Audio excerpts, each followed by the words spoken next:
Our episodes are brought to you by our awesome EDHCC Club, aka the Patron Pledgehammers. Thank you for making our content possible. If you'd like to support the channel and get some sweet bonuses, check out our Patreon link in the description below. Also, if you're looking for new playmats or sleeves, check out yourplaymat.com and use our promo code BT10YP or click the link in the description below to get 10% off your order. Sweet swag at a cheaper price is always nice.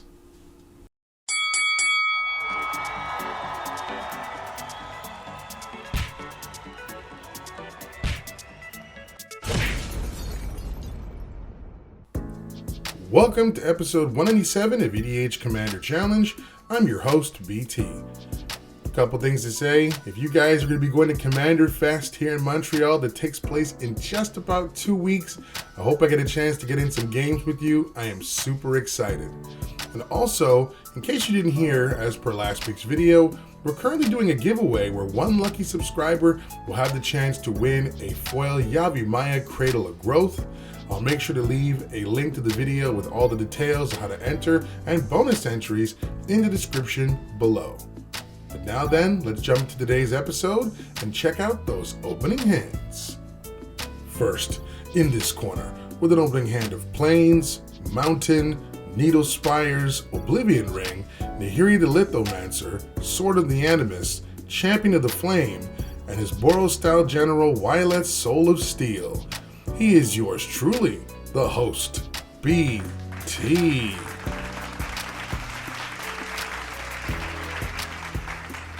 Next, in this corner, with an opening hand of a Mountain, Swamp, Mortuary Mire, Hall the Bandit Lord, Ancient Tomb, Burnished Heart, Magus of the Wheel, and his Rakdos-style General Greven Predator Captain, along with his companion, Obosh the Prey Piercer.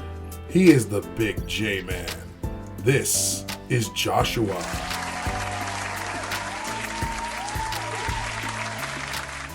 I won the dice roll to start us off, so let's begin this human warrior versus card fight. For our first turns, I play a tapped Needle Spires, and Josh plays a Mountain. I play a Plains and cast Champion of the Flame, while Josh plays Ancient Tomb and casts Burnish Heart, losing 2 life. For my turn, I cast Sword of the Animus, while Josh plays a Swamp and sacks his Burnish Heart, losing 2 life to net 2 more basics from his deck into play tapped. For my turn, I cast Knight of the White Orchid, and as Josh has way more lands than I do in play, I net a Plains from my deck into play. Then I play a Mountain and equip my sword to my champion, making him a 4/4. Then I move into combat and attack with him. This triggers the sword's effect, and I gain another basic from my deck into play tapped. Josh then takes 4 damage, and I pass. Josh plays Hall the Bandit Lord tapped and casts Zealous Conscripts, losing 2 life.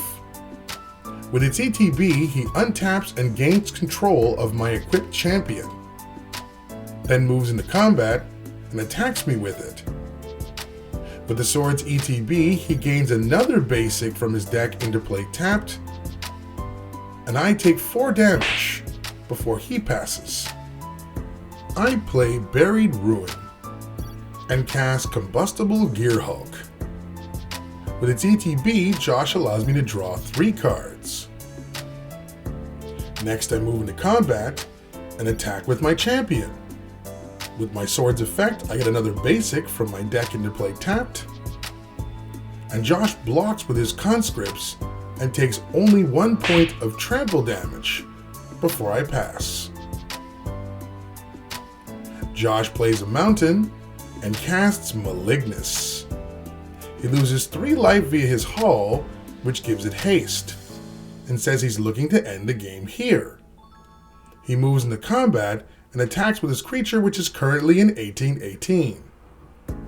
I get spooked into thinking he has some way of getting extra abilities like, say, Trample, Infect, or Double Strike, I guess. So I double block with my creatures.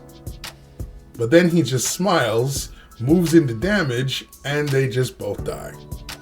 And he had no follow-up. Dope. Anyway, in his second main phase, he casts Magus of the Wheel and passes, making me feel a bit silly. I play a Plains and cast Oblivion Ring, which I use to exile Malignus. Then I cast Sword of Sinew and Steel. Then I move into combat and attack with my champion. This gains me another basic from my deck into play tapped. Josh declares no blocks and takes 4 damage before I pass. During Josh's upkeep, I cast Silence to stop him from playing spells this turn. Josh plays Mortuary Mire, and with its ETB, returns Zealous Conscripts to the top of his deck. Then he sacks his Magus to have us discard our hands and draw 7 new cards. Then he passes. I play Clifftop Retreat and cast Umezawa's Jite. Then I equip both the Jite and my Sword of Sinew and Steel to my champion. Then I move into combat and attack with it. This gains me a little basic from my deck thanks to my Animus Sword. And Josh takes 10 damage. Then my Jite gains 2 counters and I pass. Josh plays a mountain and casts his general, Greven, Predator Captain. He also paid 3 life to his Hall to give Greven haste. Next, he recasts his Zealous Conscripts, losing 2 more life via his Tomb, and attempts to gain control of my Jite. I respond by removing the counters from it to give Greven -2/-2 this turn. Josh then moves into combat and attacks with Greven, and with its trigger, sacks his Conscripts to lose 3 life and draw 3 cards, which at this point makes Greven an 11/3. I then cast Generous Gift and attempt to replace Greven with a 3/3 elephant. Josh has no responses, and as he can't survive another combat phase, Josh scoops and reveals that had I not stopped him there, he would have casted Tainted Strike on Greven and made the comeback win of a lifetime. As far as I'm concerned, Greven decks are scary. I don't get to see them very much, but today is a prime example. There is a ton of OTK combo potential with this guy, and I can't wait to see what Josh does with this deck in the future. In this game, his Zealous Conscripts was quite difficult to contend with at times. I consider myself lucky that he didn't have, say, Kiki Jiki Mirror Breaker in play with it as well.